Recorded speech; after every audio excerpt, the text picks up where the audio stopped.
Okay, we are recording.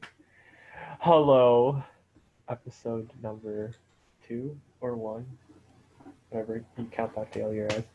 Hello, I am Jonathan Chan, and I have a couple friends with me to talk about our Asian American stories. We have Inamu, a alum from U of H, and Kevin, Hello. a peer of mine, same year, also a student of U of H. Yeah, we'll talk a little bit about the history of how our families got here, each, and then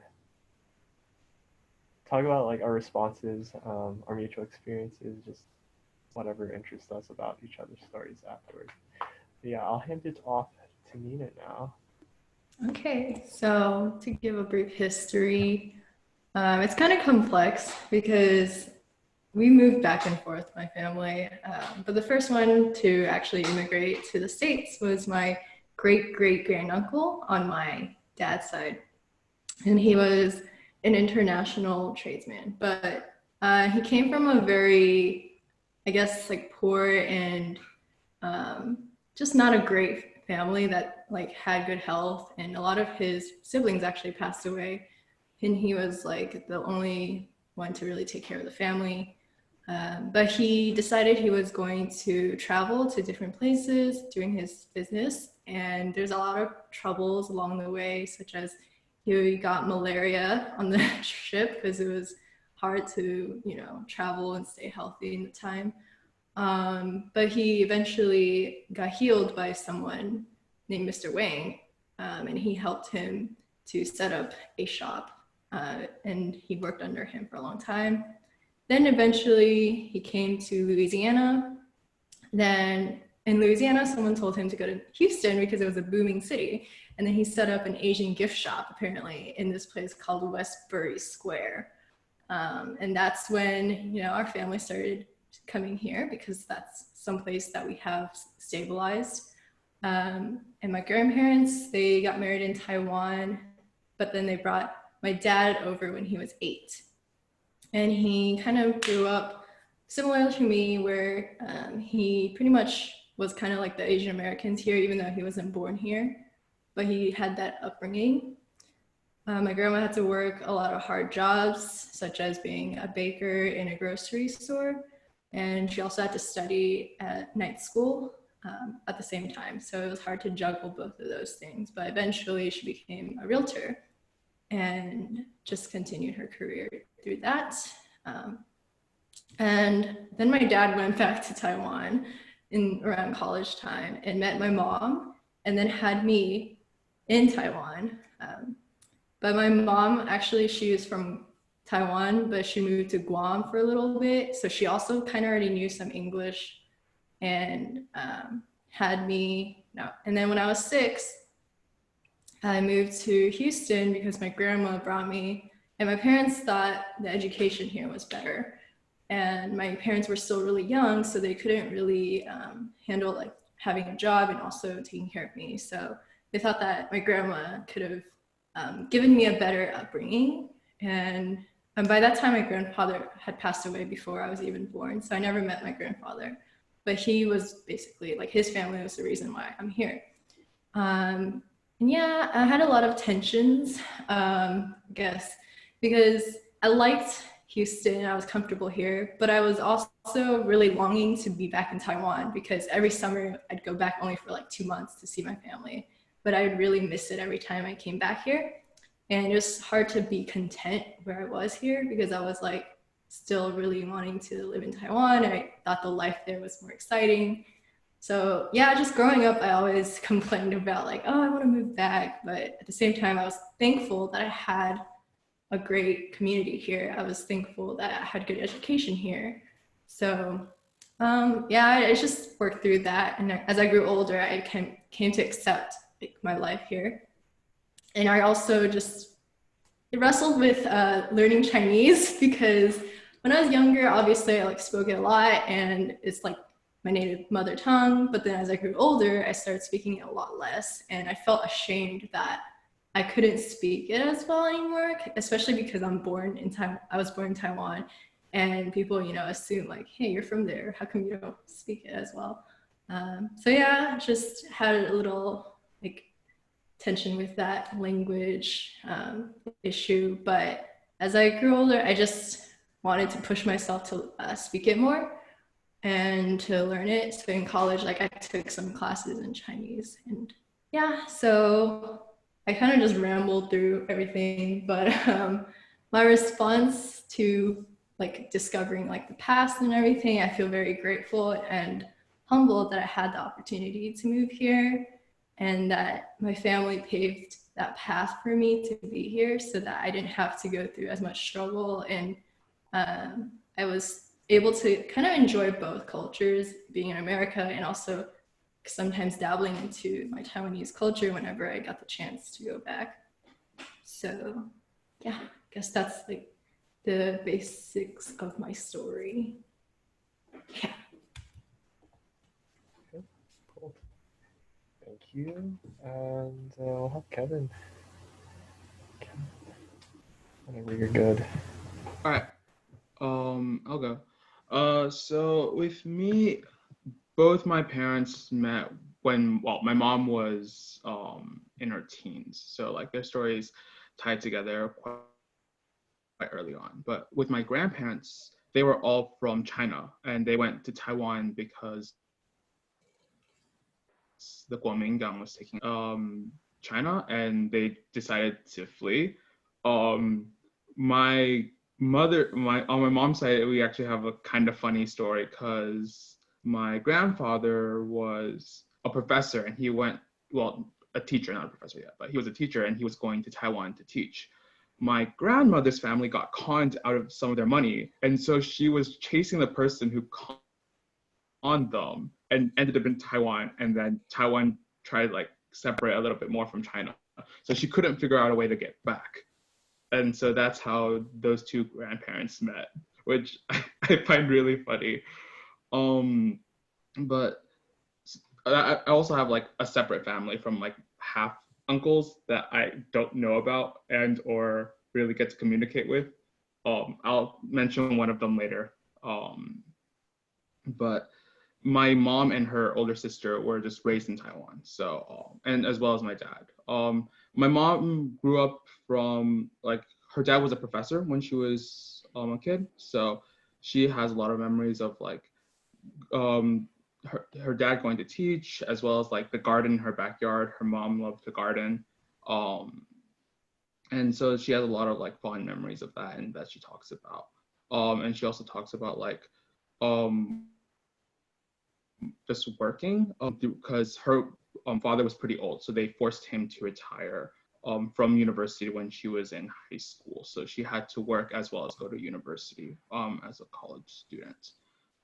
On my dad's side, a lot of bad things happened throughout his life, to say the least. I think the thing that, like the things that I remember learning when I was young, because I learned a lot of these stories when I was pretty young, was that his mother died when he was, I believe, 12. And they, at that time, he was the second, well, he's the second oldest sibling, and he had 3 younger brothers. Later on, his father remarried and predicted to have 1 more son and 2 more daughters. And then his dad either got injured. Well, this is the part that gets a little bit muddled because my mom insists that it might be a disease. My dad insists it was a car accident or something like that. But basically he was paralyzed and bedridden. So it was up to my dad's stepmother and him to raise the money. His older brother wasn't really helpful to the family, and a lot of people don't talk to him anymore because of that. So it was up to my father from like the age of, well, in his teens, up to him to like help support the family as well as the stepmother. And like he didn't really get along with her either, because she didn't really see him as her child, because she had 3 of her own to care about. So he grew up in a family environment when like there was a lot of siblings, there's a lot of people who needed to keep taken care of and provide for. So he worked a lot, and so he only graduated high school, and then he just got his own job. Like he's worked. I remember there was actually like a story he told me about like him when he was a newspaper boy or something like that. He was delivering the newspaper and he biked past an alleyway, and like in that area, like he saw a woman and her 2 children like that hung themselves, and I'm like, oh, okay, that's the environment that you're working in. So like it was pretty like they were pretty poor, so like it was pretty hard, as well as like all those family members. When my parents met and like grew up, my parents don't really talk about that, and I typically don't like, we don't really discuss, but it's just like they're the times that they met, the time they hung out. I guess I just didn't ask them about how they dated. But I don't know. They well, so when they were dating, when my dad wanted to marry my mom eventually, her dad was pretty sick, and so he would always go support my grandfather, and like go help take care of him, help my mom with transportation and stuff like that. And so before he passed away, he basically told him, my grandfather told my dad that like, if you want to marry my daughter, you need to let her go to the US to get even more education, because I feel like that place has like more opportunities. So my dad agreed to that, and so that's how my mom came to the US. She came to study, as well as possibly work. And my dad at that time already had his own bookstore, so he just he stayed in Taiwan for a while. I think after 4 to 5 years, I think, when my mom started working in the US, my dad just decided like, hey, like it sounds like the US is really fun, so I might as well go there and like just be in the US with you. And so he flew to the US, and this is when this plane landed, they were in Virginia at the time. When this plane landed, there's a lot of lights all over the place. And so the first thing he said to my mom when they met was, well, oh, there's so much lights, we should go and like explore the city and hang out. And my mom just looks at him and just like, those stores are all closed. They just keep the lights on. And that's how my dad came to America. I actually don't know what he did preceding, but like by the time I was born, he was working for the post office because he didn't want to learn English. So he just worked jobs that like didn't need him to learn English.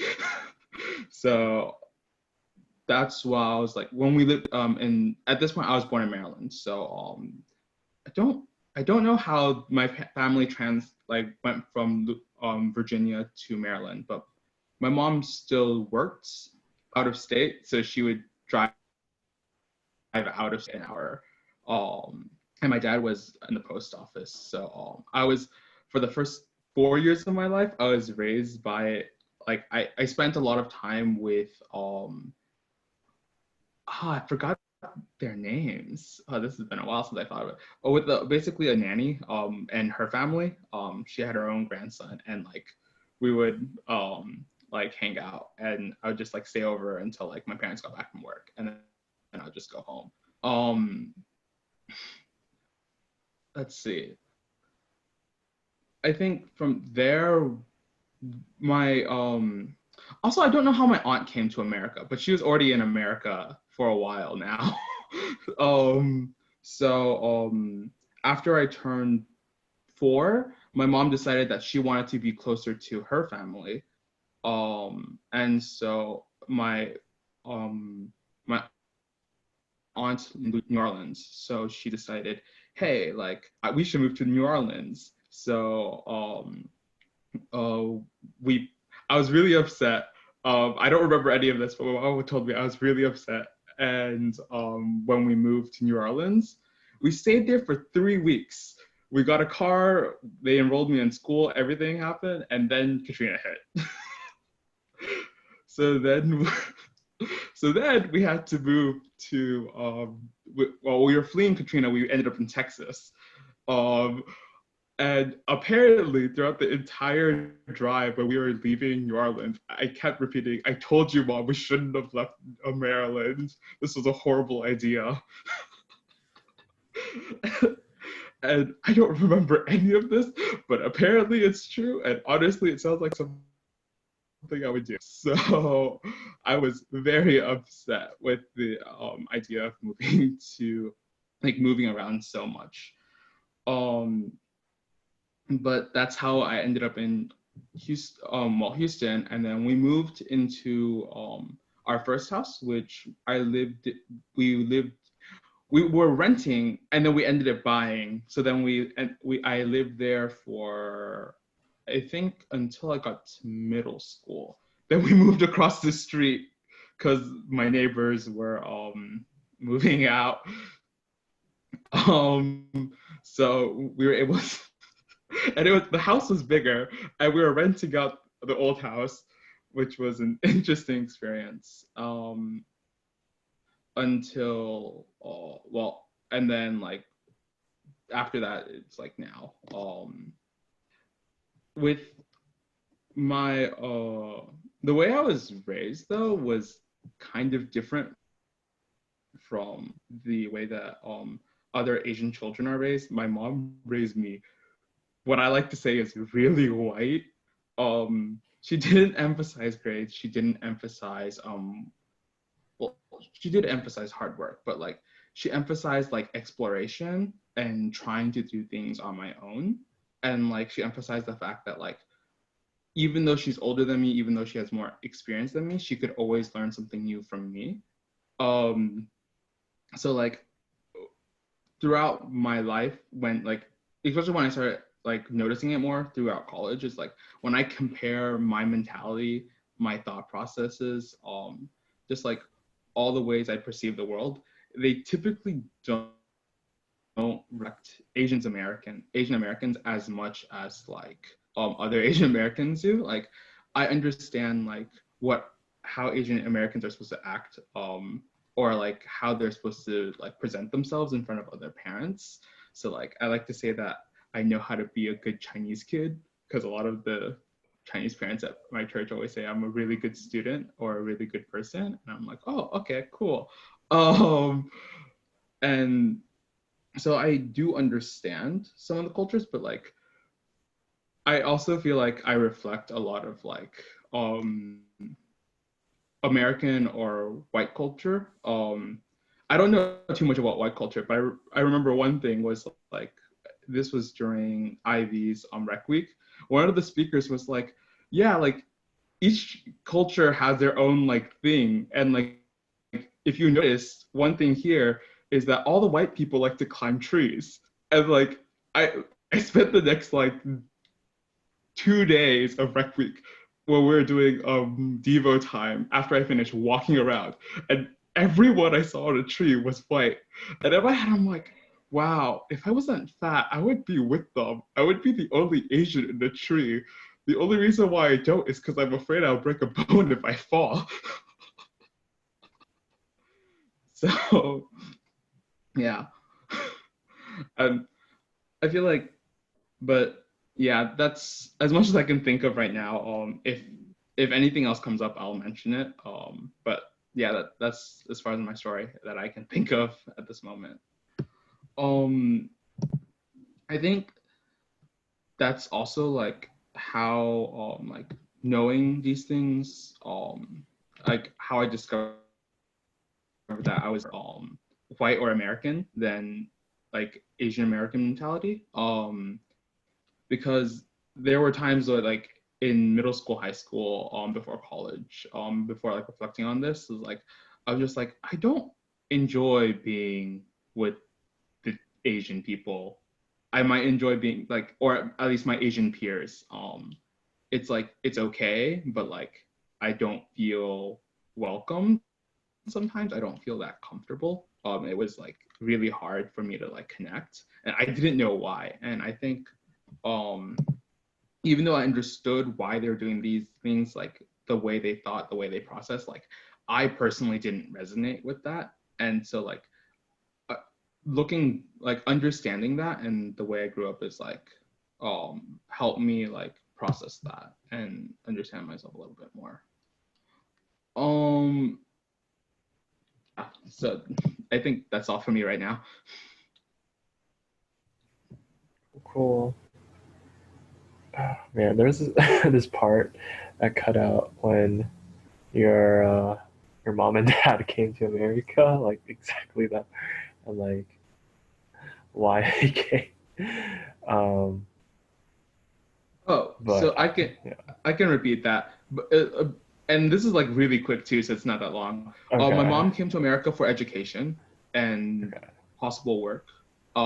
My dad came because he thought my mom was having fun. So he literally just came for fun and realized America wasn't as fun as he thought it was. gotcha. Okay, cool. Guess I'm up. All right. Um, cool. I'll start with my mom. Uh, yeah, she was born in China. Both my parents are from abroad. They're like 1.5 generation. They both came as kids, though different ages. So yeah, she was born in China. She was born in the countryside. Um, her family was like her dad, mom, one grandma. Um, the rest of the grandparents had already died at a much younger age. Um, and then two brothers, one older, one younger. So she was the middle child. Um, I asked her about like how it was living in the country, and she was like, "Oh, it's not bad." I was like, "Oh, okay." Um, yeah, she said it was not easy, but also not hard. Um, they lived in like state sponsored housing, so this was in the 70s. Yeah, so right, communists taken over. They had like uh, two units in this housing complex, and like the next one was like, I don't know. She didn't say how far, but I imagine like 30 minutes, an hour walk away, I guess. She made it sound pretty far. Um, and yeah, her interpersonal relationships were not very good. Just being a girl in China, she in the countryside, she wasn't valued. Her grandmother treated her uh, very distantly. So the traditional things of, oh, you'll be married off to another household. Oh, we have to attach a dowry onto you. Um, and so yeah, they just didn't interact very much. And her dad wasn't a super great person. Apparently, earlier in the marriage, he was pretty good, but um, about 10 years or so after he got married to my grandma, he was having an affair and a mistress, but he was never like at the house. Um, and everybody knew about it. Um, and so that formed in my mom like this idea, this need to be like independent, and I'll keep coming. That theme will keep coming back in her story. Um, that she doesn't want to rely on a man to survive.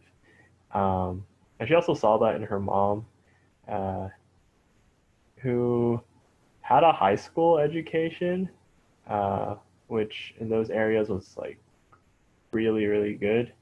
Uh, just like a lot of, I don't know, country bumpkins um, would leave school to help their family on farms and stuff.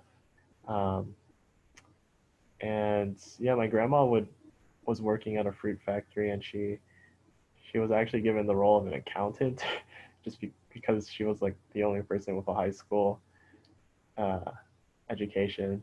So yeah. Um, Other parts. She apparently didn't interact too much with her siblings.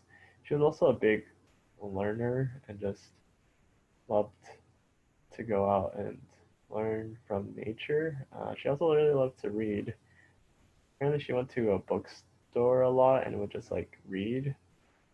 I guess she learned how to read pretty young. And she would just like read, and then like the store clerk would like keep an eye on her, and whenever he got like too suspicious, she would like put her book down and like move on to another section and just read something else. And just keep going like back and forth until she got everything. Um, and she has this really interesting like bold story where she was young and she was gonna go see a relative. She's carrying a half a winter melon too. It's like tiny little girl. And she was going there all by herself. She was going to visit an aunt in like this neighboring city, um, and she needed to cross a river by boat. But for some reason, like the ticket attendant, like let her get into the wrong boat and just was like, whatever. And then when she got to like the wrong place, she was like, oh, well, this is not right. And she was like asking around on what she could do. And she was very calm about it. And she remembers like the adults were like, oh, okay, she's not panicking. Interesting kid. Um, and the people that knew the place was like, oh, yeah, you can get to where you need to go by like walking along the coastline like an hour, or you could take the boat back and get onto the right boat and then get there. But that would be like a 2 hour trip or something. So she's like, well, it'd be faster just to walk. So she just walks by herself all the way there, um, to her aunt's house. She has a couple stories like that. Pretty crazy. Pretty crazy. Um, yeah, so she lives in the countryside for the like first 10 years or so of her life until her mom has the opportunity to transfer to work in the city. And her mom is actually originally from the city. It's kind of like she is apparently from like a wealthy family, and they valued education, and that's why she even as a girl had high school education.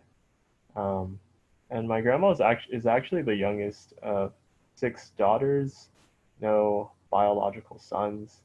Um, they tried to have a son, but they would all die in infancy, and later they would adopt a son actually, and that is come pretty.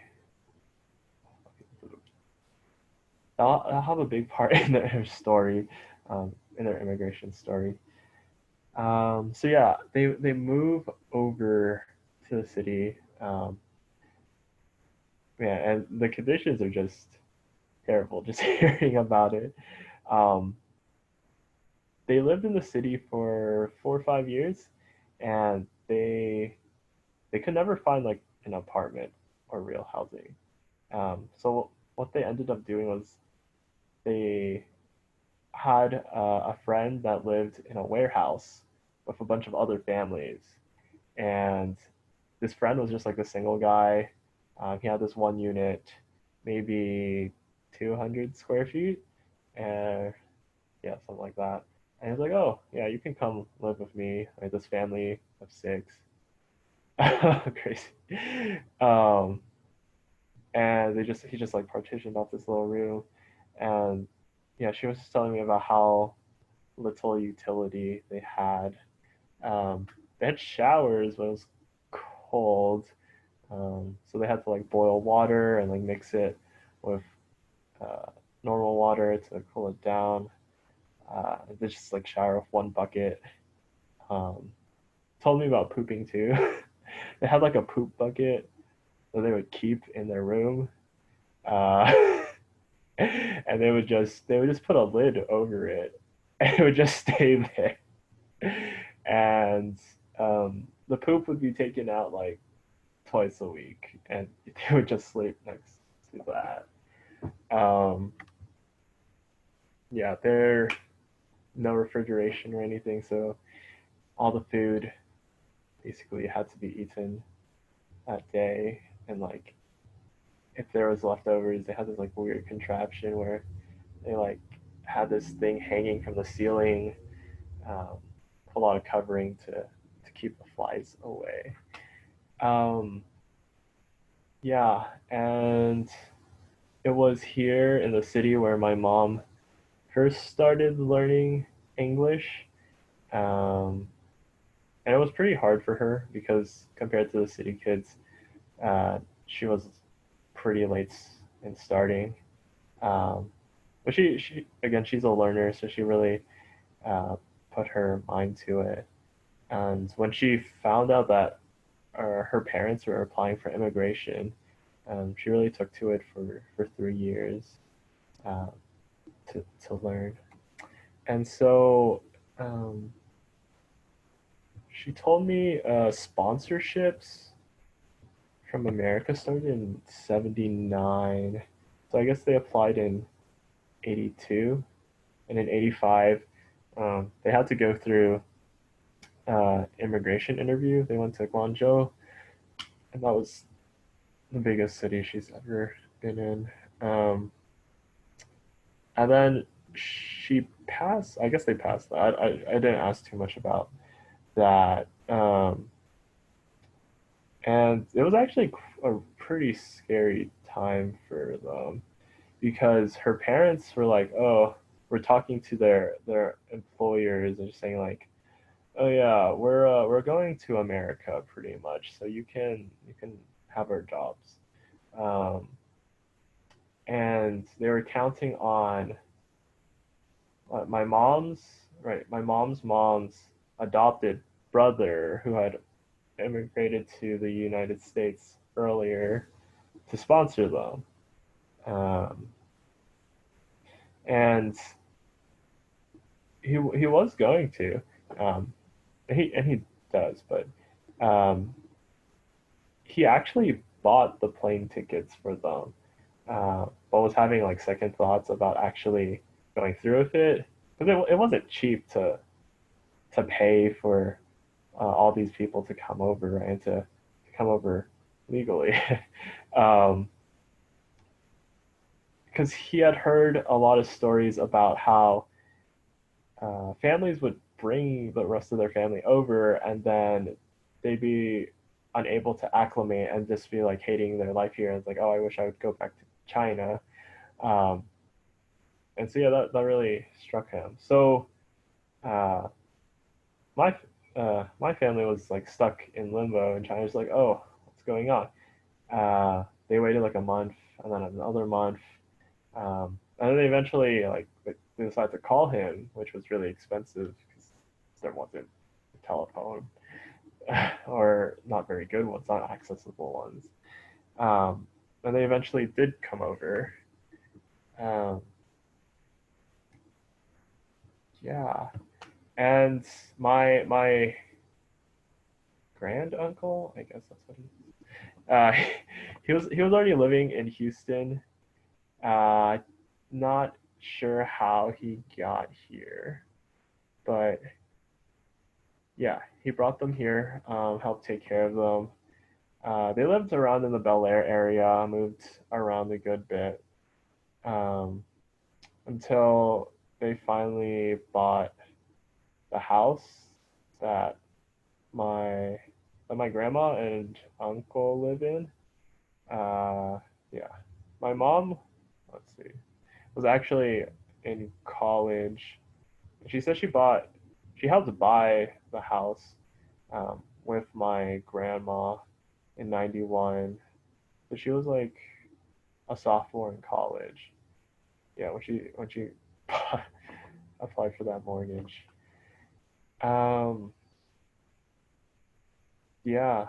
Uh, I asked her about like how she liked coming here, if there was any like culture shock, and she would just tell me like good things. So I was like, okay. Everything was just like an improvement. Um, Groceries, like it's not an open air stand. It's like actually an enclosed store. Housing was so much better. Um, Remember the story when she was younger? She was just so grateful or like so surprised to see carpet when she first got there. Um, yeah, I think just all her family would like for the first few days would just like sleep on the carpet. Uh, how? um, yeah, and I guess the last thing I leave off with my mom is how she sort of ended up meeting my dad. It's pretty wacky.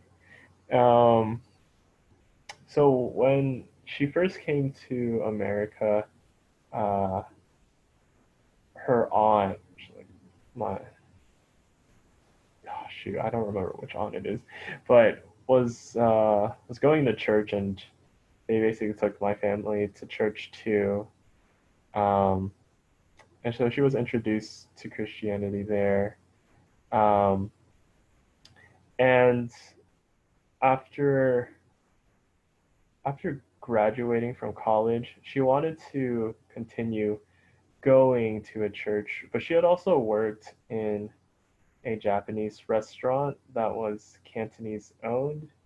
And she started learning Cantonese because so many of her coworkers spoke. Um, and so combining these two things, she wanted to continue learning about Christianity, but she also wanted this space where she could practice Cantonese, um, and also have no Mandarin speakers. It's interesting. Um, and so during like her last days in college, she was kind of like asking some friends and acquaintances discreetly about like a church she could go to, and then she found one, which is the church we still go to today. Uh, yeah. Wow, that was kind of long. Okay. Quick uh, question, just because your thing skipped on me. Did you oh, say okay. no Mandarin or also spoke Mandarin? Oh, no Mandarin. Yeah. For about the church? Yeah. Yeah, no Mandarin. But now we do Mandarin, so it's just yeah.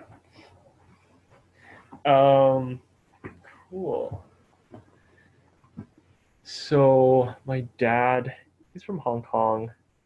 Uh, yeah, born there in the '60s. Um, Family, mom, dad, and had a older sister. Um,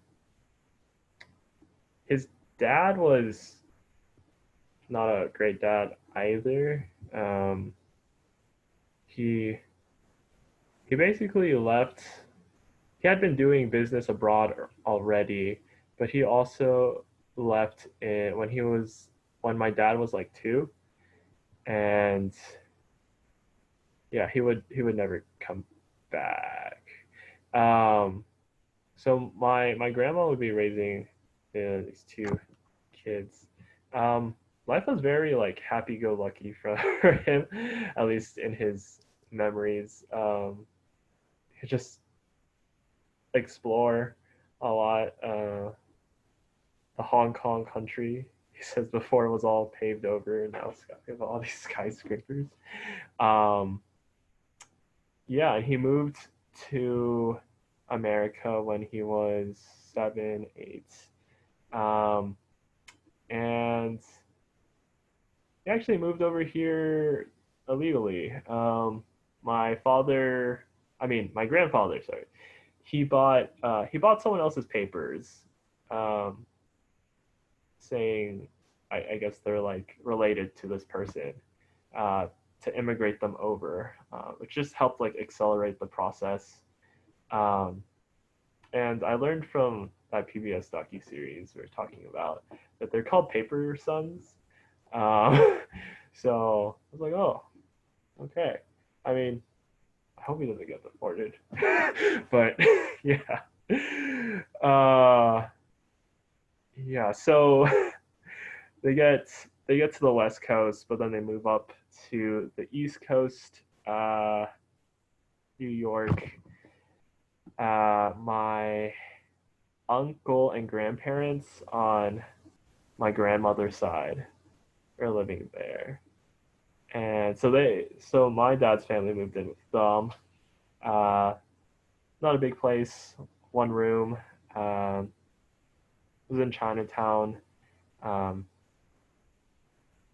Pretty interesting because it was like you immigrate here, but then you don't like need to assimilate.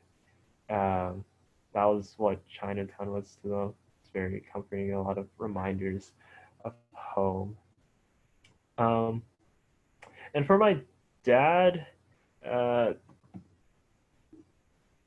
his Asian American experience, since he came here so young, he was like in the second, third grade. He didn't really miss Hong Kong or anything, and he was just kind of like trying to discover his new home. Yeah, he liked exploring parks. He liked having fish, catching bugs. Really interesting. But yeah, at the same time, he was kind of like left alone a lot, so he had this opportunity to do this because my grandma would be off working all the time, and later, yeah, my aunt would be in middle school, and yeah, my dad's still in elementary, so they'd be separated quite a bit too. So he just kind of did his own thing, for better or for worse. Yeah, something interesting was, it was very entrepreneurial from a young age. It's just a lot of Asian values. But his mom would give him like bus money, and he would never ride the bus. He would just keep the money and like walk everywhere, to the point where he would have holes in his shoes and we'd still walk. Later he got a bike, but still not great. And he actually took that money he got and he bought some fish, but he also put that money in some banks. I'm sure like y'all gotten stuff where it's like, oh, sign up with us, you get some free stuff. But it was also like a really good time to invest. Like the rates were crazy on like certified deposits. He said it's like 18%. Crazy. I think, yeah, now it's only like a few percent, maybe. And he said he was like 14 or 15 when he did that. And the banks were like, yeah, this is fine. This is fine. No, no guardian. Yep, that's fine. I'll just take your money. It's just a different time. Yeah, this is like mid 70s. Yeah. It's cool. His father, he didn't really know too much. Even like he knew his father was in America somewhere, he knew like in the earlier years he was in Brooklyn, had a restaurant. It failed, and then after that, like they don't know because they live separate. Um, and it wouldn't be until he started college when he learned where he was, because one of um, his father's friends uh, like called them and was like, "Hey, you should come down to Houston, Texas. Uh, he's not in great shape, and he might die, so you might want to come see him for the last time you can." He's like, "Okay." It's like the first time they've heard from him for 5, maybe 10 years. And so they go down. They all go down to Houston. My mom, I mean my dad, aunt, and uh, grandma, uh, and they liked it down here. Um, yeah, my grandfather actually survives. Um, and he lives for quite a few more years. Um, yeah, he lives to like 99, 2000 or something. And um, he owned a business down here. He owned like this grocery store in Old Chinatown. I don't know if y'all know where that is, but it's really close to George R. Brown, really close to Discovery Green, um, and it's a bar now. But yeah, my dad would work there part time, and eventually like work at this grocery store full time, and eventually turn it into a gift store, um, where he would make a lot of money. Uh, yeah, but reflecting back on it, he's like, yeah, I caught it in a good time before the internet and Amazon. Um, yeah, and let me see how they found the church. Uh,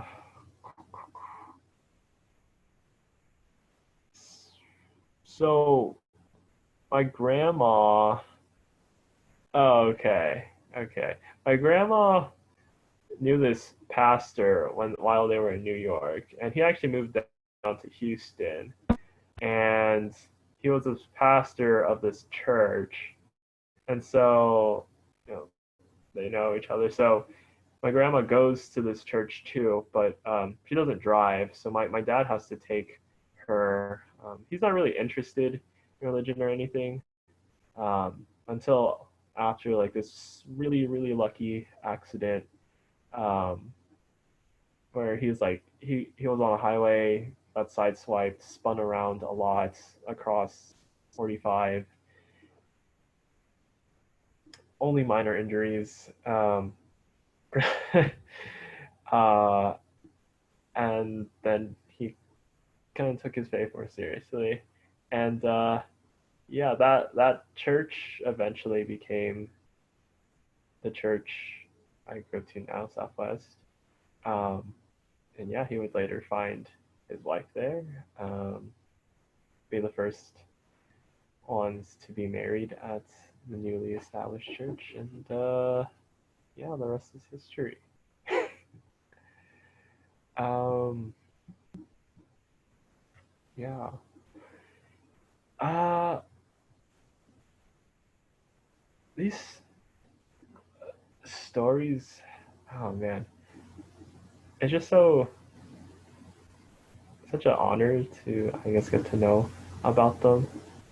Um, just seeing like the situation their parents were in and how like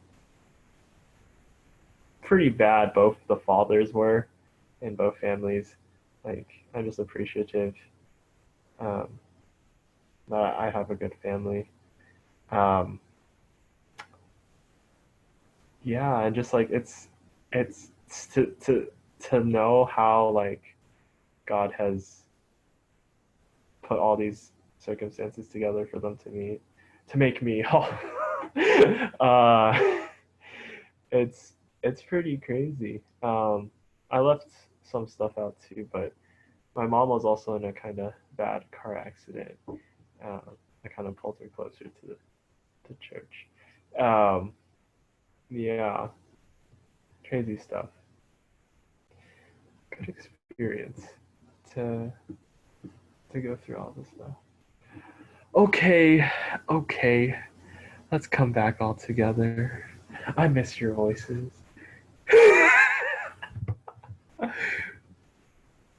Let's see. Oh, I can unmute you. I have the power. You have the power to request me a Oh, you're right. I have the power to request, but I can't. Oh, man. Get consent. Oh, man. Oh, God. That mantra was so weird doing my orientation. Because literally everyone used it for everything. Can I add on some stuff that I just remembered? Sure, yeah. So, because Kevin mentioned like his experience, like not really assimilating with the Asian American.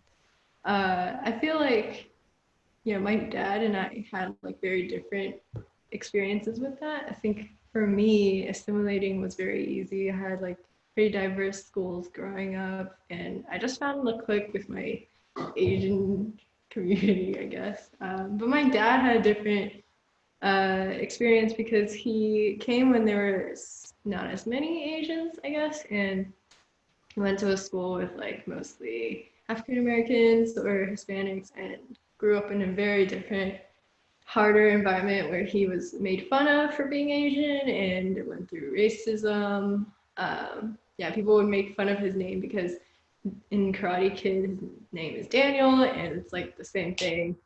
So he had a lot more of a rough, never had that racist experience before. So, and just bring that up as maybe a way to introduce more topics or something. Yeah, that's good. Yeah, there's a lot to my parents' stuff. But yeah, on that topic of discrimination, racism, my dad kind of talked a good bit more than my mom about it. And being in New York, it's a hard place. And later he moved to Queens. It's, I guess, pretty diverse now, according to the PBS Asian American documentary. Plug it again. But yeah, he would just face racism all the time, and I don't know. He kind of normalized it. I was like, oh, okay. He's like, this is how I guess America is.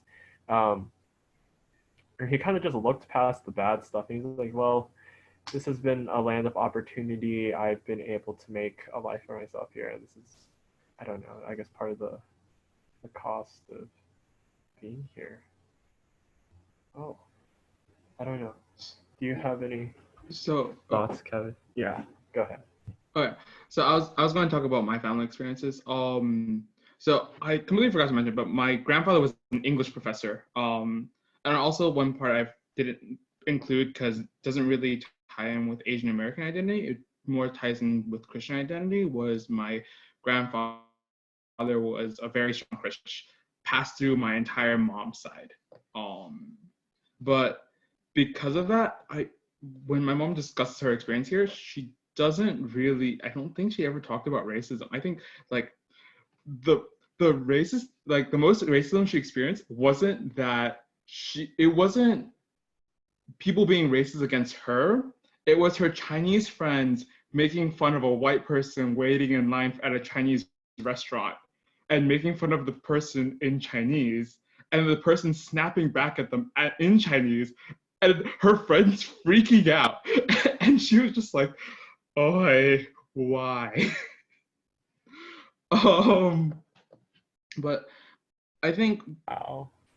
because we do have like, my mom's side is firstly highly westernized because of my grandfather.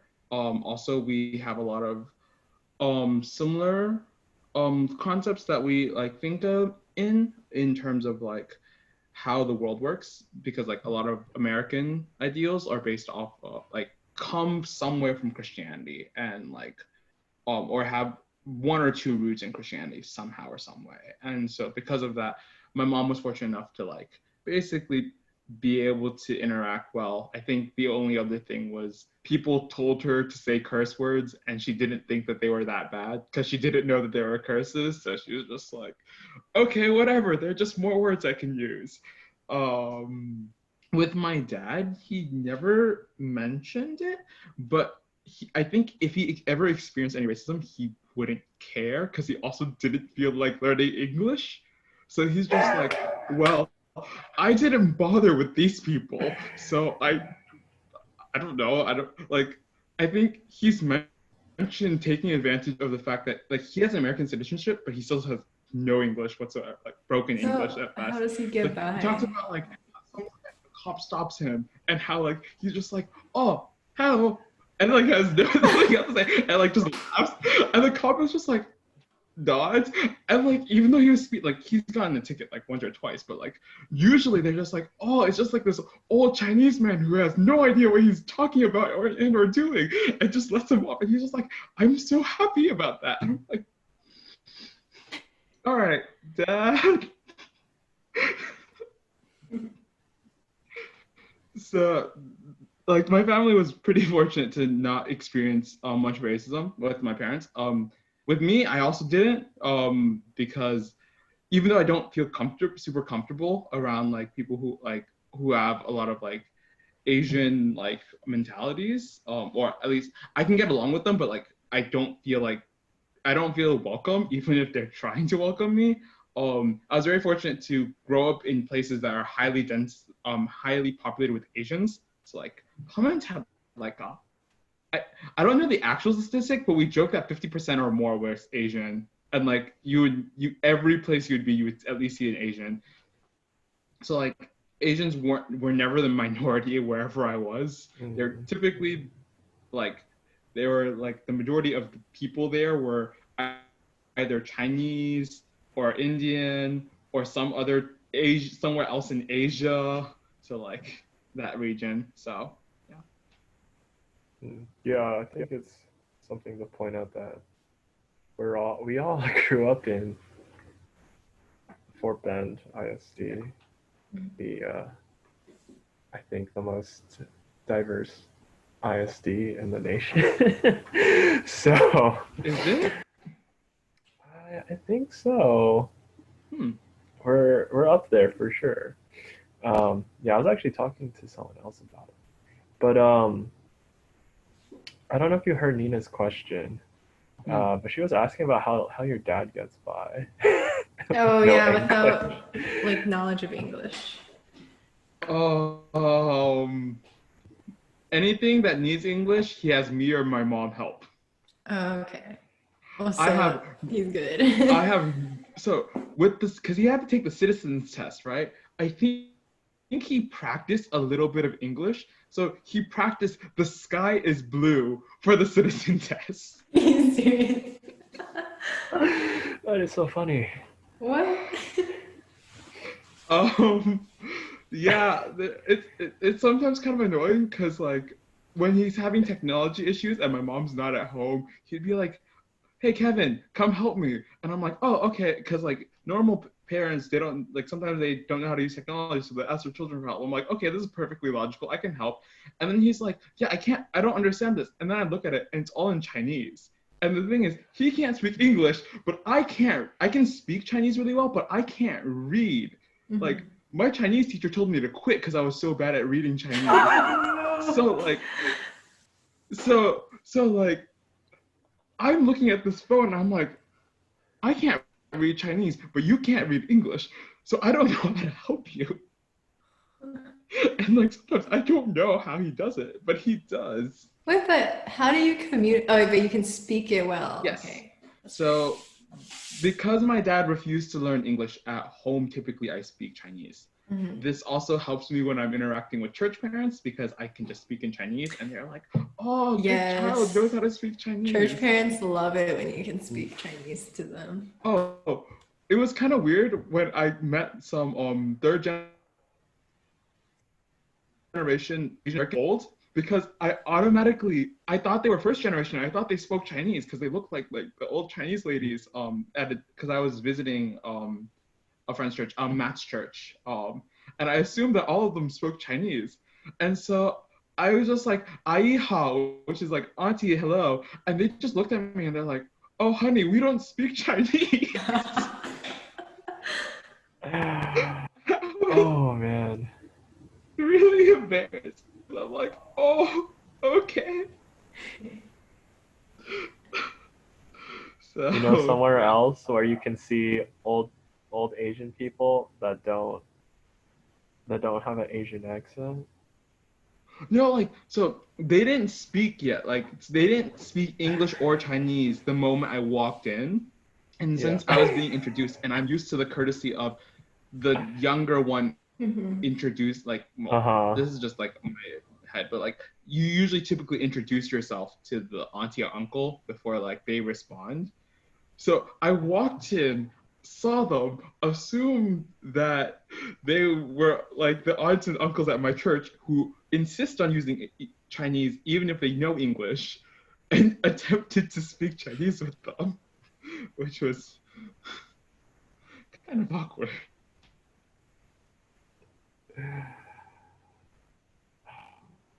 Oh, I was gonna drop the PBS Asian American documentary. Oh my. Because there's old guys. There's war veterans. There's historians. They're like, Yeah. and then they speak like there's some I think the southern ones are like, oh, this is weird. Those are really. I mean, I know that Asians have been in America for like a really long time, but it is more common to meet up with people who've immigrated than it is to meet up with people who've been here for generations that they've already are unable to speak Chinese. So. Yeah, man. Or at least not understand a hello in a different language. Yeah. Well, let's continue with this theme of language. Kevin's gone quite a bit to his dad. Your mom speaks pretty good English, right? Yes. So, because my mom's dad was an English professor, she did learn English in Taiwan. She also continued to learn English. Like there were words that she didn't know. So like when people taught her curses, she was just like, these are just more words that my dad just never taught me. Or like I never learned in school, which I doubt you learn curses in school. So, or you don't learn curses from teachers. So, yeah. Okay. Yeah. I think for my parents, my dad, yeah, he self-proclaims like, yeah, I suck at Chinese or Cantonese. After coming to America at 7, 8 years old, he's like, he just learned English. He'd speak to, people in Chinatown, and his mom, of course, didn't really pick up any, but yeah. And then later on in life, he kind of like, I don't know, kind of jokes and like uses other languages. Like his Spanish is like kind of proficient-ish, and then he'll make jokes with French and Vietnamese because he knows like 3 or 4 phrases. And then my mom goes back to her being a learner. She speaks a lot of stuff. She has her native dialect from where she's from. speaks Mandarin. Had to learn that in school while she was in China. Learned English, of course. Learned Cantonese here in America. Um, uh, yeah, yeah, pretty crazy. Sometimes she translates for our church too. It's cool. Hi, Nina. Oh, is it my turn?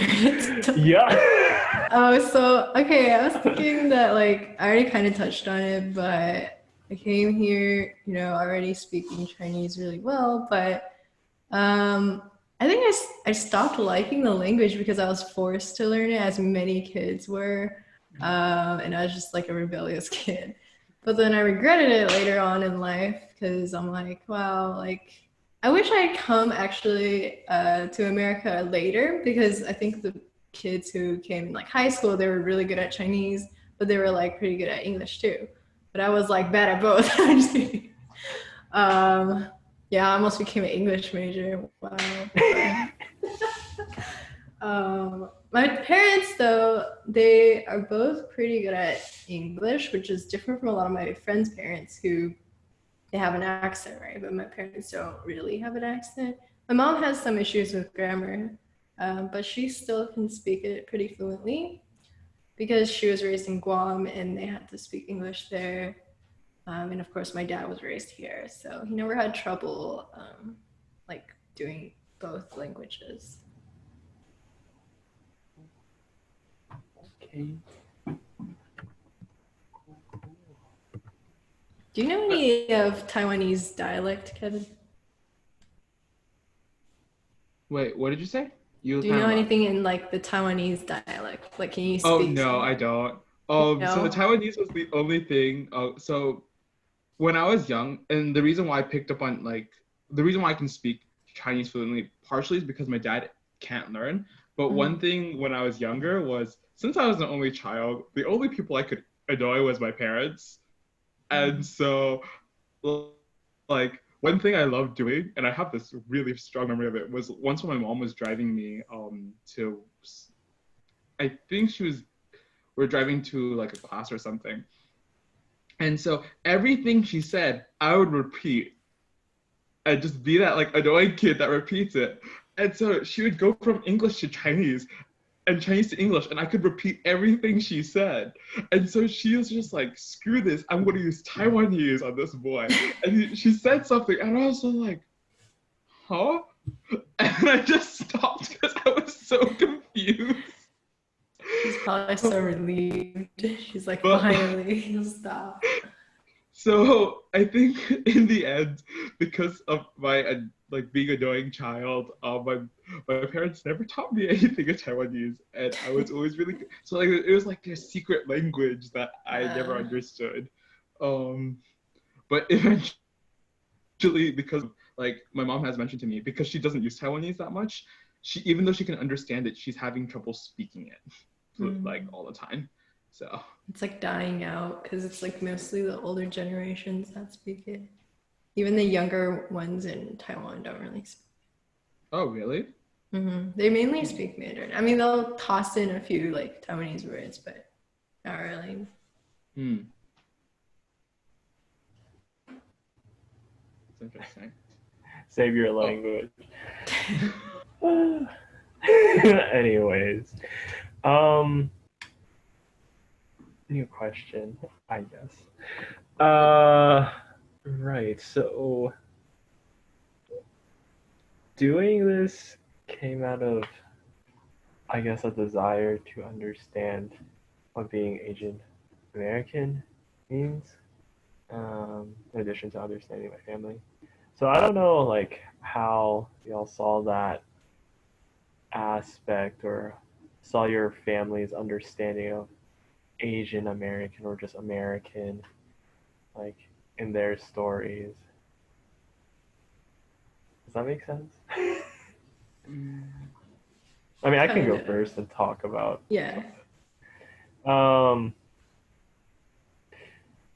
Yeah, so I tried to like let them just talk their story and just like write it down, and not like interject and like kind of shape, I guess, what they're gonna say. Um, and so by the end of it, like it just naturally there wasn't a lot of this Asian American thing. It was just like a lot of just kind of random stories getting linked together. And then I like would ask my dad at the end, like, okay, so what do you think does it mean to be Asian American?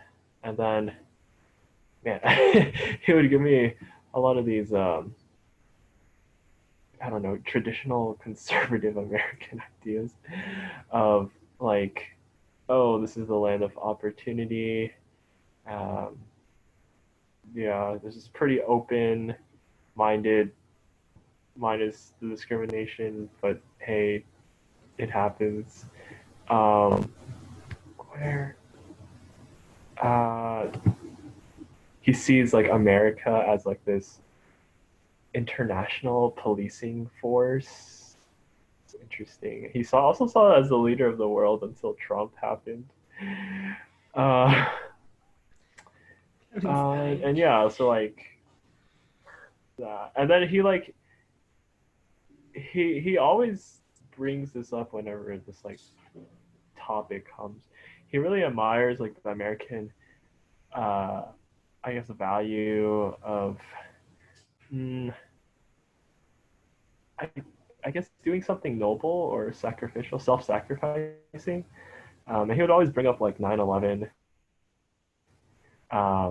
how there would be Americans who would go into the burning down Twin Towers to save people, and of course all the first responders, and many would. Oh, good. Okay, okay, and many, or some would do it to the point where they would just actually give up their life saving all these people. And my dad's like, I admire that about Americans, and I could never do that. I was like, oh, okay. I mean, yeah. Um, and this general idea of like reflecting about what it means to be like Asian American or American, um, didn't really cross their minds until like I just brought it to the forefront, just straight up asked them. Um, my dad in particular was just say like, especially in the early years, it was just focusing on survival, and making a better future for yourself and your family. Um, didn't really slow down to take the time to think about these things, but uh, he just said at the end of that, like, oh, but I appreciate you, or like asking these things. I mean, yeah, to just help me look back at the past. So, yeah. Does that give you a better idea of what I'm trying to get Yeah. at? Okay.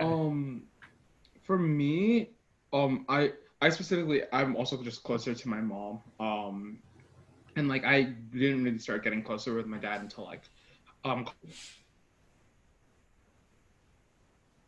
college. So like most of my so one thing is like when we talk about like who we are, our identities, we actually don't even think like Asian American or Asian as like our identities. We think of like we're Christian first and foremost.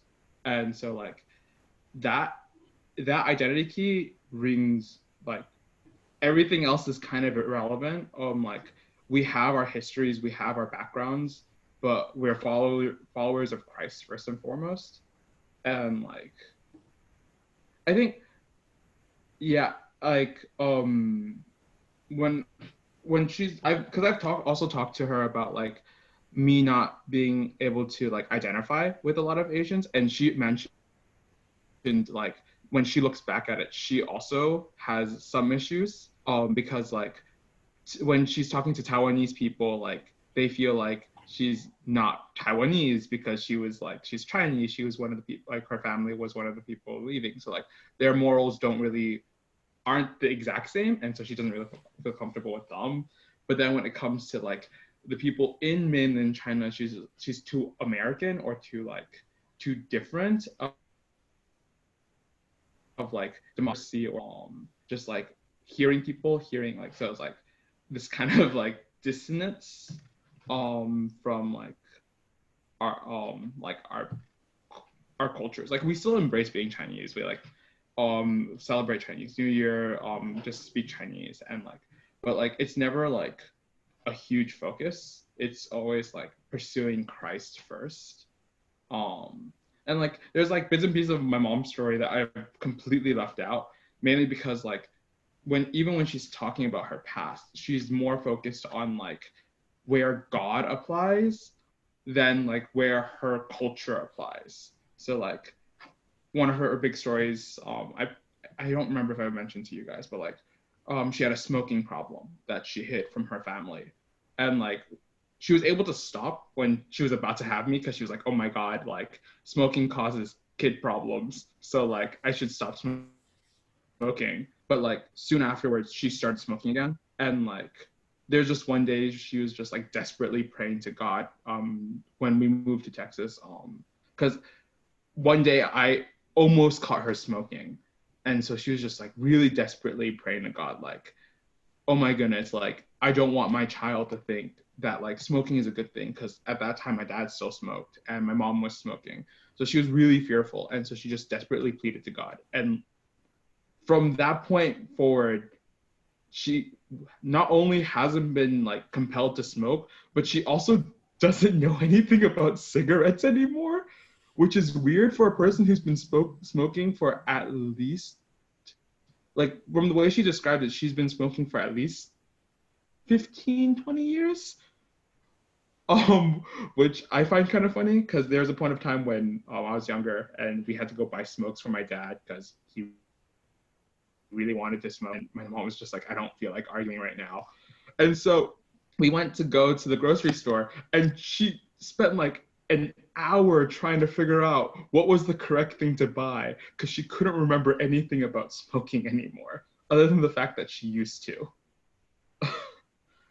And like there's like the fact that the job opportunities, just everything that like major that happens in her life, she ties back to Christ before she ties to like being Asian. So Yeah, I think I can relate with that one, because I was raised by my grandma, and she was basically the main reason I'm even Christian. She already came to this church here, which is mainly composed of Asians, but I do still see, like, of course, here and there, like my grandma will talk about Taiwan politics and how she really is pro like union, and I'm kind of like on the fence, because I understand both sides, and I'm not like towards one or the other, but she'll like be really passionate about it. And then if I argue with her, she'll get really angry at me about it. But yeah, I think growing up, I just didn't really identify, like put a label on myself. I just like, I like the same things as a lot of Asian Americans. But because I was so similar to everyone around me, I didn't feel like I had like some unique label or identity. I just felt like, oh, I'm like most of the people around me. So I didn't really feel like I stood out or anything. But that's probably my fault, because I didn't try to like branch out more when I was younger. If I had done that, then yeah, I would have taken maybe more pride in who I am and my identity. But I'm glad in college, I'm starting to try to do that more and try to branch out to other cultures. For example, like I tried to like hang out with Harvest people, the South Asians of Ivy, and I just really appreciated like seeing our different cultures and stuff. So yeah, I think once you see like the differences between you and another culture, then you really start to highlight the aspects of your own culture that you may have not noticed before. yeah, I think the advantage of like my mom raising me up to like identify as Christian first is like, when I meet other cultures, I actually really, really enjoy learning and like learning about them, and also like just what I know about like how Asians are and like comparing it to like how like other cultures are. So like one thing is like talking to Alex, our Mexican friend. He mentions how like a lot of their families are like very like when teaching their kids are pretty aggressive, as well as like not aggressive, but it's just like the way that like they make sure their kids are raised right is like through pretty physical means. And like one thing, like, because I wasn't raised like that, but my mom has mentioned like, oh yeah, I have had friends who like when they didn't listen, they'd get beat by bamboo sticks. And then Alex mentioned like how they'd get hit by a shoe if they didn't listen. So I'm like, huh, wow, like they both of these cultures like teach their children through like physically instead of like just being like, no, bad child. So like and like I don't know, it's just like I really enjoy being with like South Asians. I learned that my mom also really likes being with South Asians. Don't know why, but like we just get along really well with them. They're really friendly, really open. And just like I think, and that's like the benefit of growing up thinking of like no, like because I understood the label of like being Asian American, but like never really like understanding that I had this label that other people understood about me and how I grew up, but never really like putting that into like the main focus. It was always like, oh yeah, I have Asian blood and I was born in America, but like first and foremost, Christian. And so like that shapes how I perceive like different things a little bit differently, while I can still like try to be like, oh, this is how like an Asian kid should like. I've mentioned this before. Like I know how like an Asian kid should act in front of like parents so that they won't get mad, or like they won't be like, your child's really bad, you should fix this. And so like I understand that, but it's like something that I don't identify or like try to like don't really attune to in a sense. It's so interesting hearing these things because I feel like my own story and my family story is, I guess, very different in this aspect. Because let's see, I think both of y'all's maternal figures, can correct me if I'm wrong, like got into, oh, I don't know, got into the faith and then I was like really into it. Anyway, and for my family, like I don't know, I there's a lot of hardship, but even when things I guess got better after their accidents, um, stuff like I don't I don't know. I guess sometimes I wonder like where our faith as a family is, and also um, just in the retellings of their stories, they don't talk much about religion.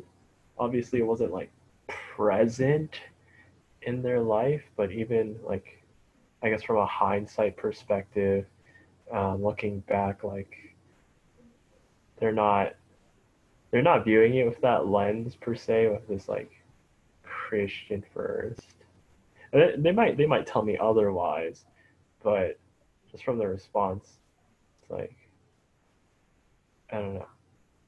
Yeah. Um, and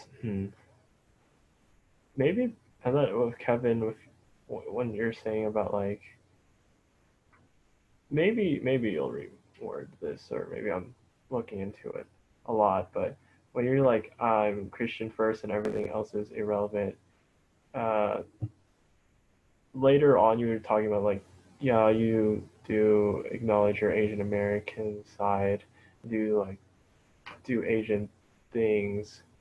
Um, I don't know. I guess like yeah, I guess we want to talk more Christian stuff. Like also see like how it's important and beautiful to realize where we come from, and molds. That's a weird way to, but we'll talk about it. I guess. Mold the gospel into that context. Ooh, I don't like saying that. But yeah. Yeah, so I get what you're talking about. They also talked to, I went to something called Savor, which is the Asian American um retreat for IV, and so they kind of mentioned about this and like how each culture will perceive like the gospel differently. Like, yes, there's only one gospel and there's only one truth, but I think I forgot what Bible verse. I'm really sad, but like in one area of the Bible, like I think it was Indonesian. I don't want to get this wrong, but like one of the Southeast Asian communities, one of the Bible verses that Americans perceive as like, oh, the issue here is that they weren't listening, that were sinful, and they ignored. The issue that's presented in their culture is they rejected community and they didn't emphasize that. And so it's like each cultural lens will change, and like that, and that's something to also like understand, like the way that each culture perceives. So one thing I've noticed in the Asian church, and I'm also like I'm very fortunate that my grandfather was Christian too. So like I think that's part of the reasons why me and my mom don't have it. But like one thing that we learned and also like that I've noticed is that Asian Americans that are Christian typically struggle with the idea of grace. A lot of times it's always work hard, because like their background is like they had to work hard to get to America. It was a struggle to get here. And they had to continuously work hard to fight for what they have.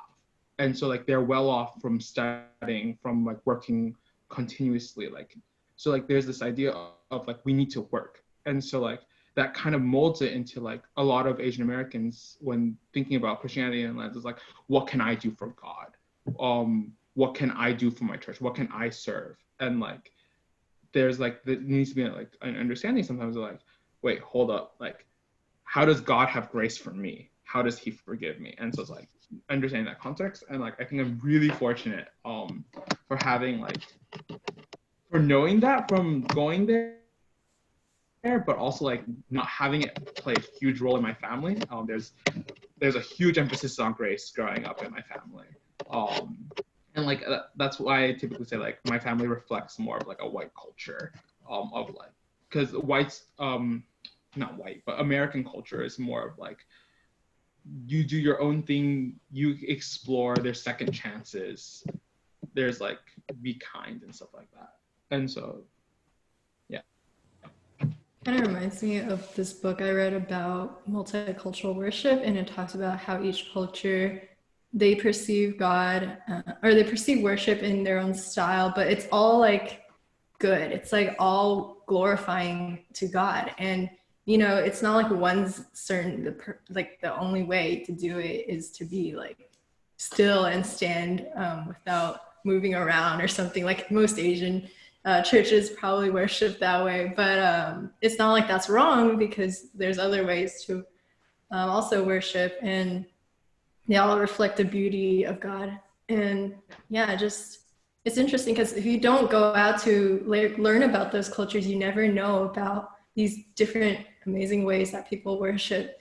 And I'm glad that like through IV, I was able to kind of explore like more into gospel music and other languages, and how there's just so much different ways to express your passion for God.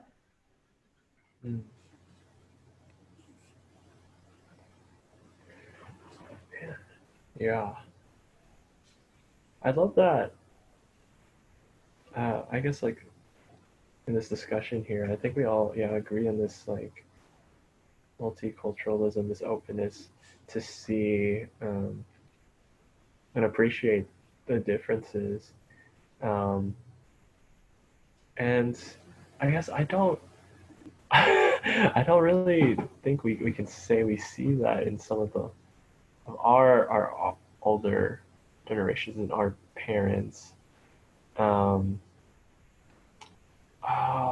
trying to see where I'm going with this. Um, let's see. I guess it's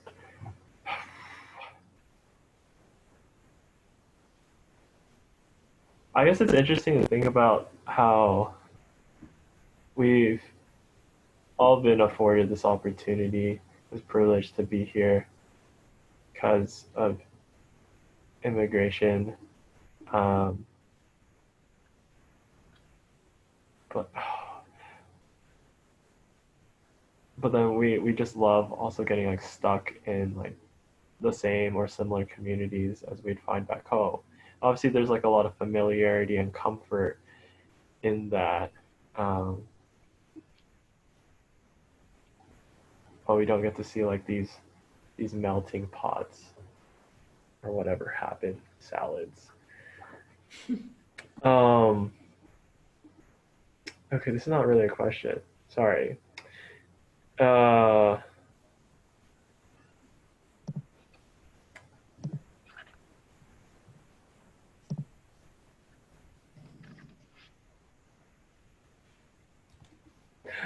okay, kind of changing it. Um, thoughts on immigration? um, just kind of been thinking about this because of again the Asian American PBS docuseries. Um, we're obviously all immigrants, afforded opportunities, and we also all live here in Texas.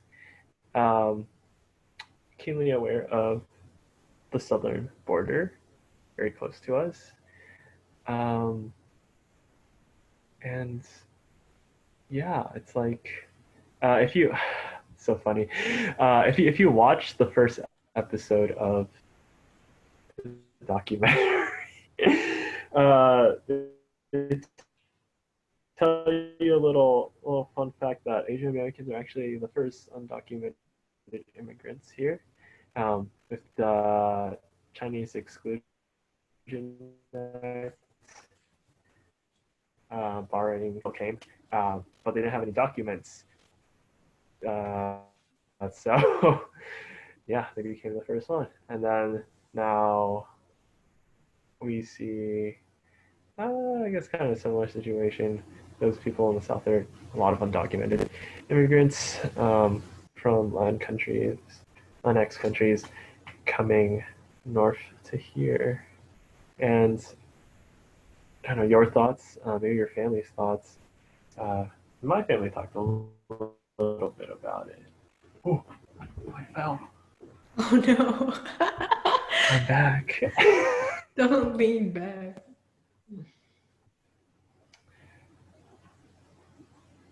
Super super long-winded, but So thoughts on yeah. immigration, Uh, basically.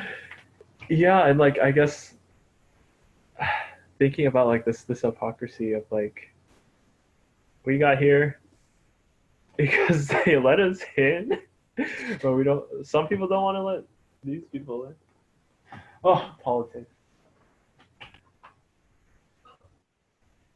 I think I was lucky that I had like dual citizenship, so like it's easier for me to go back to Taiwan and come back. Like I just have to show the passport for the country I'm going to. And I had birth abroad citizenship, which I don't know if you know, it's just like if your parents already have citizenship in America, but if you had your child somewhere else, but they can still get citizenship. Um, I used to think like, why is it so, difficult for families to get those documents? But I recently researched on how to get it from my mom. She needs to apply it again. It's like a lot of steps and a lot of like documents you have to obtain, and if you don't have like all these things and these resources, it's like really, yeah, I could understand why it's really hard for families to do so legally.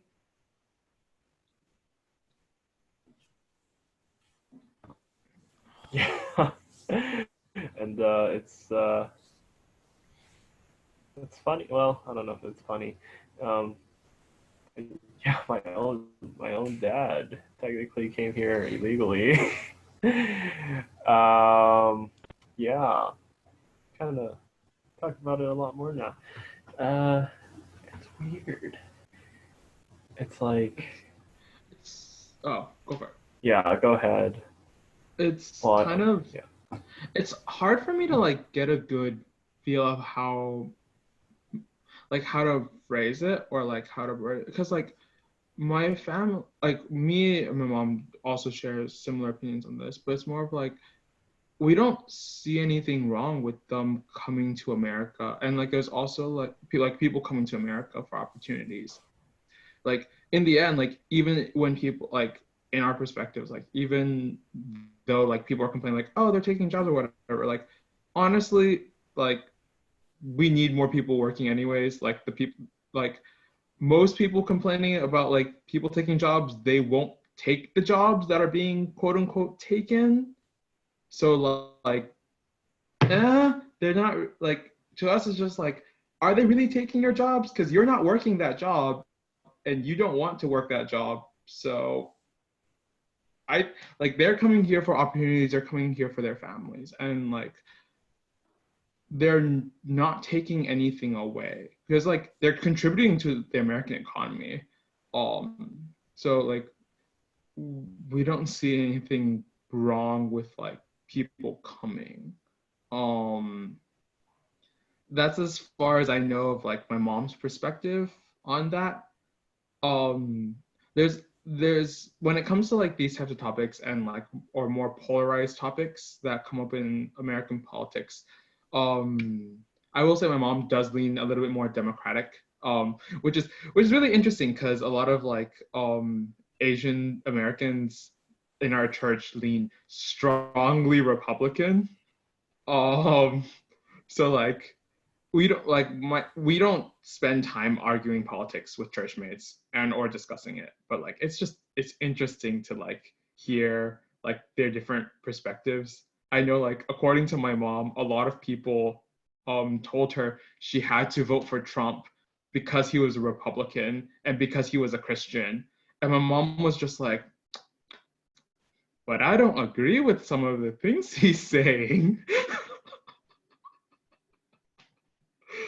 So yeah, there's that.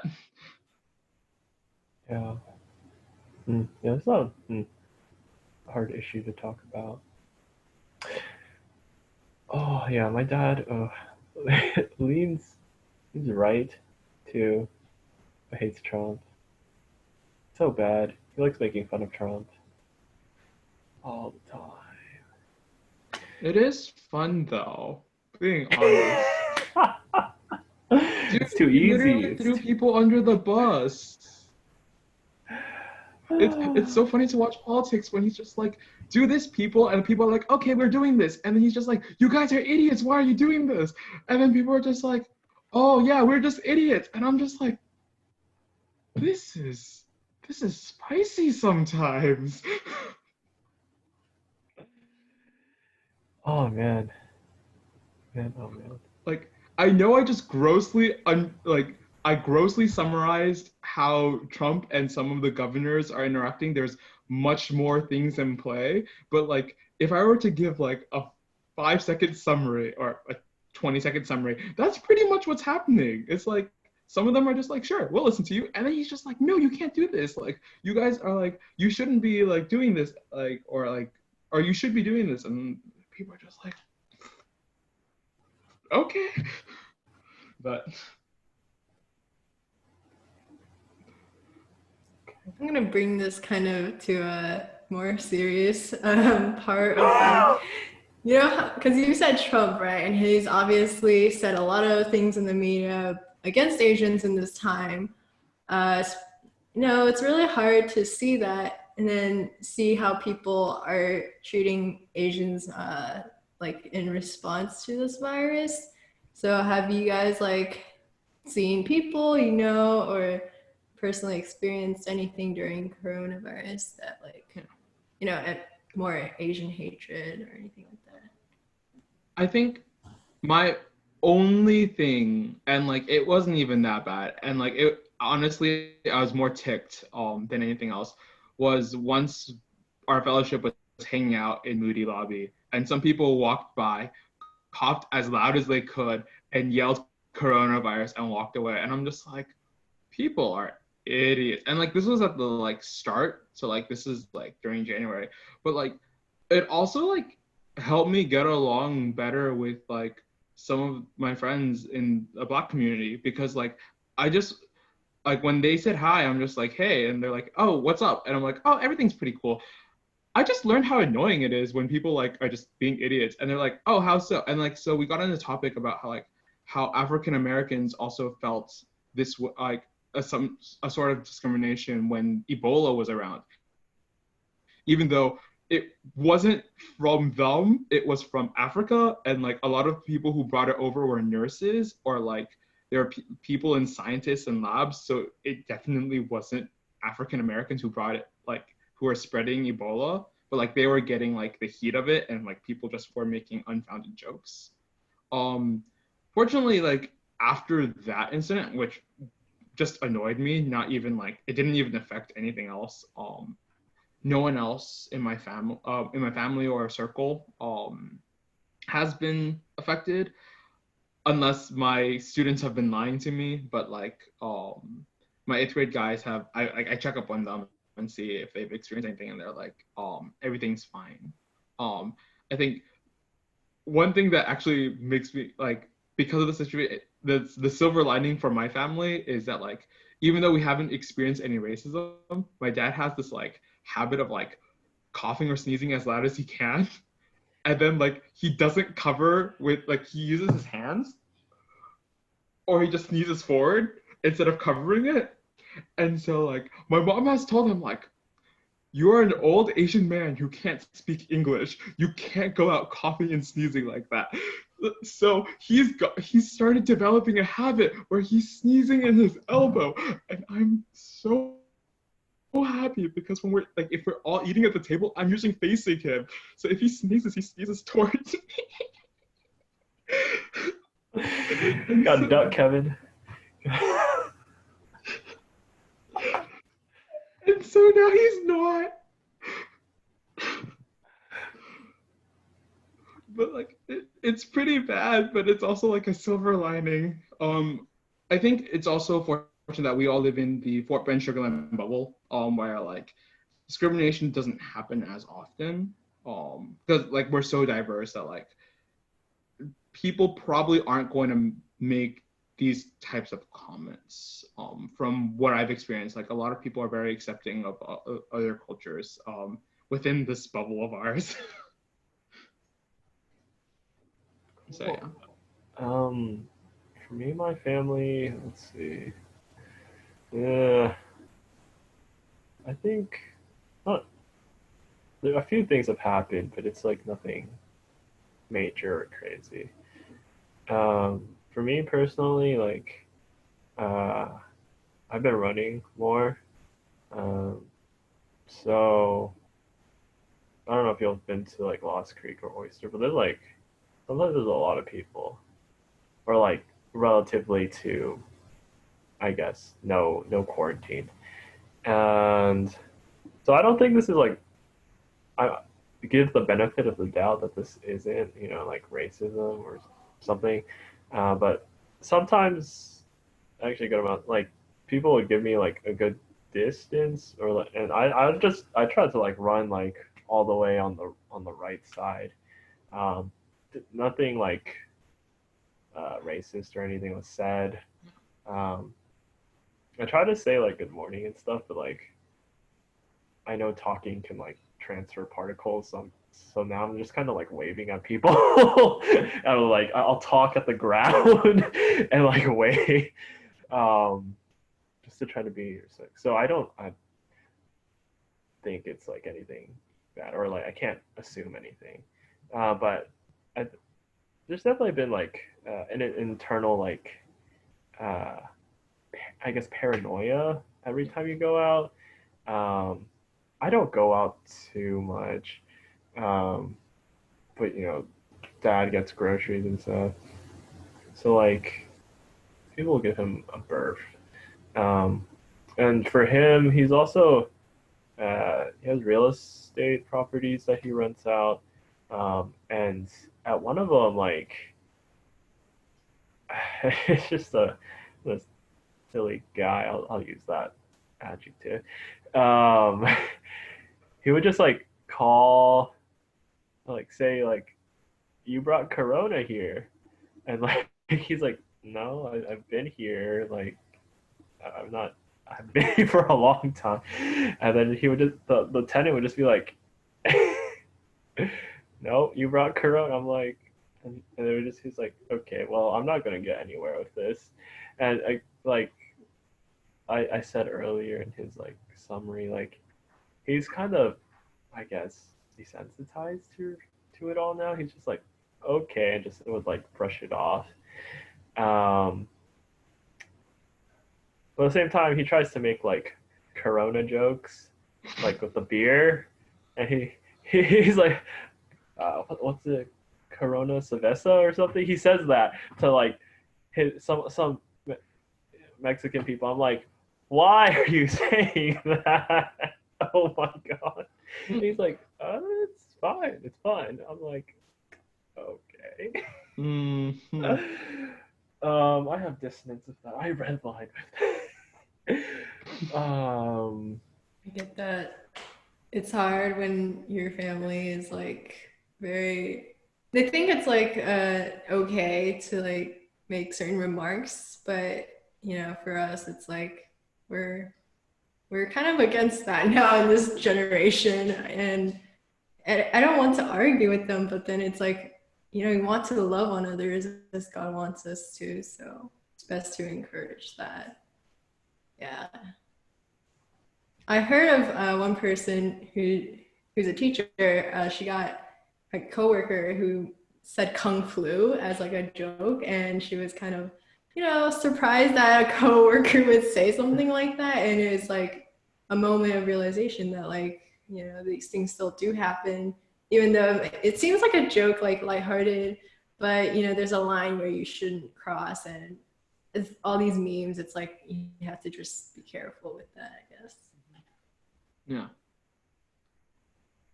It's really fascinating how fast the Asian community can go from the model minority to xenophobia, go back to your own country.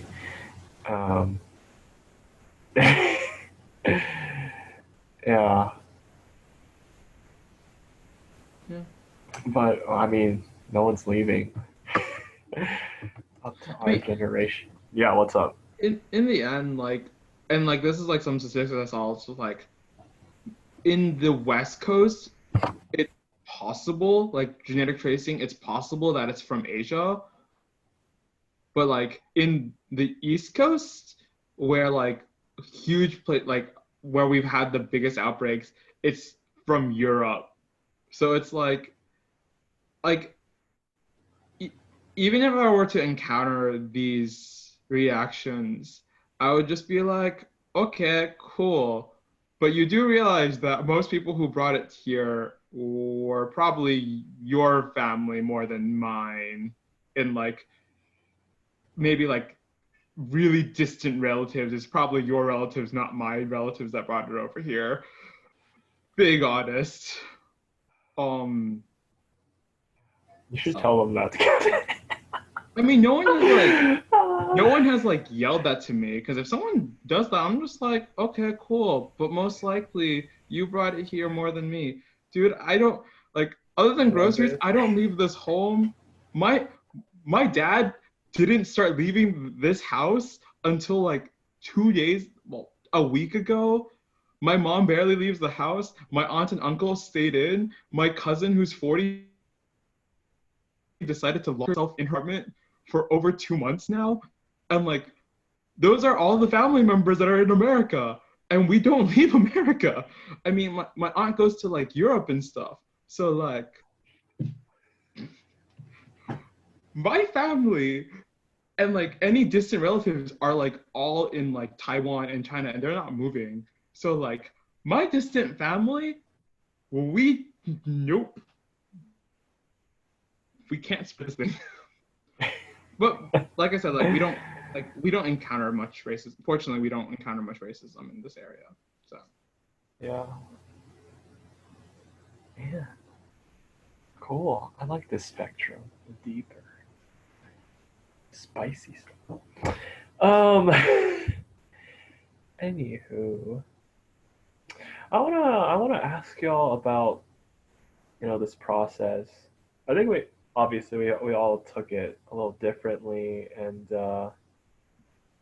yeah, reflecting back, like, how is it for you? How's doing this? Feelings about it? Yeah, things you learned and stuff. Yeah. So I asked my grandfather's brother, about our family history because nobody else really knew like the full extent of everything. But it's just so happened like he was already writing these blogs about our family history, and he was like, "Oh, I'd love to share with you." And he had like all these pictures and stuff. I was like, "Oh wow, like did God ordain this? Like why are we suddenly like on the same page about this?" But it was really interesting to connect with him because I didn't really talk to him before, and he just shared with me all these stories that are actually kind of tragic about our family, but also really funny. Some were about how this guy, he was like in the army or something, and he had to carry like a heavy thing. I think it was like a weight or something. And like he was telling these people to carry them, but they wouldn't do it. They couldn't do it because it was too heavy. And he got so upset, he just carried it by himself all the way to some location. And then because he like sweat so much and like there was not good medicine at the time, he like caught pneumonia and passed away from that. So it was like, whoa, this actually happened. Like I was kind of shook, like, whoa, this happened in my family. But yeah, it was like a cool experience. And I'm thankful to you, Jonathan, for inviting me to your podcast so that I could have this conversation with him. Yeah, you're welcome. I think for me, I just love listening to stories. So like I'm always willing to like I always ask and I'm always willing to listen to like stories. So like I talked to my mom about this and like it was just like I just heard like other bits and pieces of story. Like there's one random story that didn't fit in of like my mom was a tomboy and like she liked to play sports. Like so these are two different stories, but like one of them was like she specifically remembers like bringing a dodgeball to school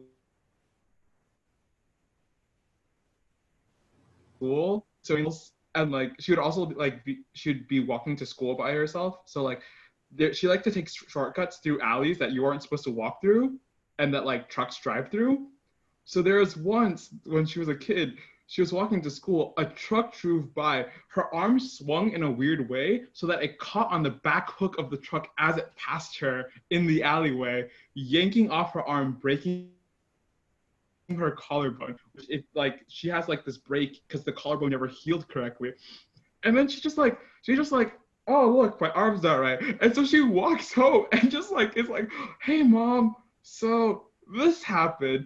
And like the only thing connecting it is the muscle and the skin, so it's like kind of stretched out. And her mom freaked out and she's just like, yeah, this happened. And I'm like, okay, mom.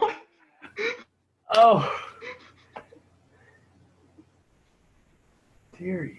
And she's just like, oh, you want to see the mark? And she like stretches out and like the collarbone right here, you can see like two different, like the bones didn't heal. So it's like this and this. And so it's like, so there's like a bump on her shoulder that her collarbone never healed correctly. Oh, man. Crazy. So it's been really enjoyable just listening to stories. So yeah, thanks for inviting me and just like getting this opportunity to talk. Yeah. You're welcome too. This is I don't know where I heard this from, but maybe it was at that Asian American IB thing. Anyways, It was something along the lines like you don't you can't like move forward without knowing like where you came from.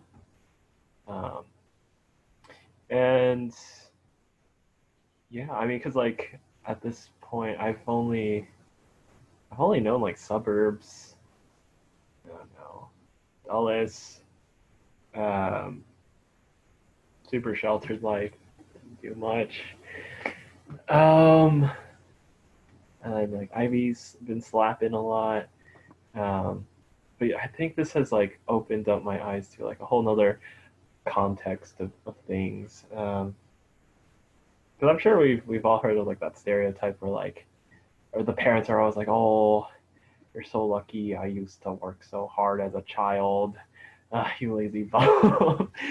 And it's like it's true. It's true, and like life was hard. Um, um, yeah, just painting that picture. And just like, mm, just being grateful to cherish the older generation um, has been interesting. Like it's even though it's been a short time of like talking to them, um, like it's especially helped like I guess my relationship with my dad, or he just really appreciated it because I don't talk to him very much. We're just very different people. Um, and he's also not one to like reflect much on the past. Um, so yeah, maybe we'll start like enjoying each other's stories. Well, he actually told me he's like, yeah, I want to hear your stories. Ha ha ha ha ha. I'm like, okay. um, I mean, but wasn't he in most of it? I mean, like, yeah.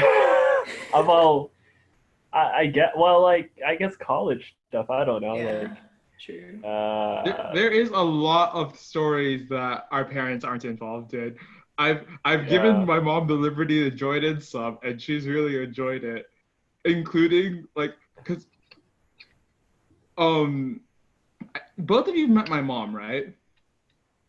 yeah, Yeah. So like she's like really sweet, but like she also gets like like she's like that woman that like if you come over she's going to be cooking for you, and like when Alex came over she's like, oh, I need to like figure out how to do a Mexican fusion. And I know when Nina came over she ordered Costco pizza with for like us and like our other friends. And so she's like Yeah, she's really really really nice. nice, but like she's unexpectedly super savage. So like when I like there was some of the upperclassmen were like poking fun at me when she called, and they're like, oh, like Kevin has a girlfriend, like, oh, Kevin, stop flirting with the girl, whatever. But she didn't hear any of it. So when I went home, I'm like, oh yeah, mom, did you hear any of that? And she's like, no. And I'm like, oh, cool, I can tell you a story. And then her reaction, and she looks at me and she's just like, wait, but none of your upperclassmen are dating, and they're so old. We need to find them dates before they graduate, because they're going to graduate before you, and you still have chances, but they don't. I'm like, I know your mom thinks of your life as like a sitcom or something.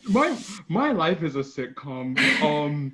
My friend's life is a better sitcom. She loves it when I tell my friends stories to her. I will just negate the names, or like as long as she's never met you, I will keep in the names, because she's told me like, you have so much friends right now. I can't remember them. I don't care to remember them. If I've seen their face, I'll remember them.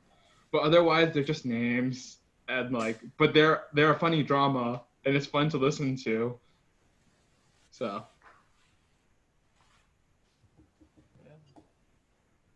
yeah. Stars are powerful. We gotta preserve them. Good stuff to your grand uncle, Nina. Good Yeah, for the generations to come.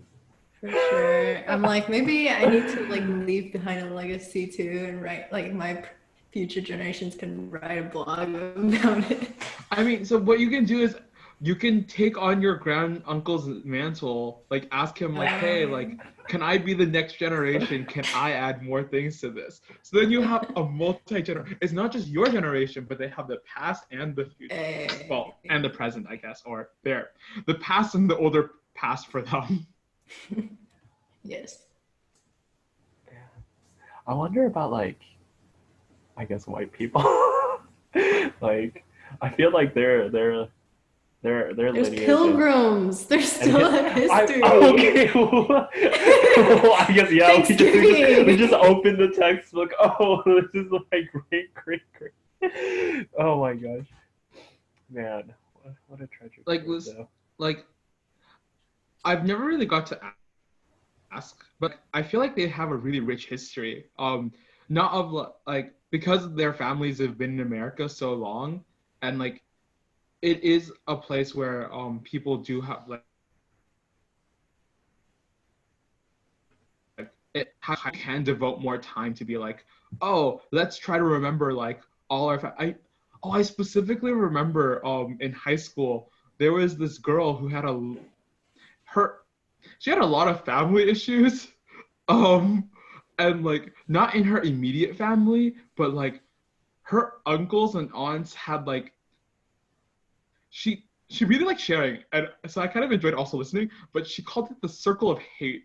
Um there's like she has this like huge diagram that she can just draw on a piece of paper with like 50 people involved of like my dad hates my uncle hates my aunt hates my fifth cousin hates this, but they're in love with this, and my like the ex-wife of this guy that's still in our family has this relationship with this person and hates, and I'm like, this is spicy. This is great. So I feel like they have a huge things that they can talk about. Cool. I think I'm gonna wrap this up. Been talking for a long time. 2 hours, I think. I have a timer here. 2 plus. Yeah. Okay. Well, thank you, Kevin. Oh, okay. Okay, that sounds good. Oh, what a perfect way to end. Oh, sorry, I thought I was No, muted. you're good. I apparently wasn't. My mom was calling. No, yeah, it's all good. It's all good. Yeah, thank you, Kevin, Nita, joining me, talking about your stories. We should do this again sometime. Maybe not like this, but yeah, hopefully quarantine will be over. Yeah. Okay. And we are done.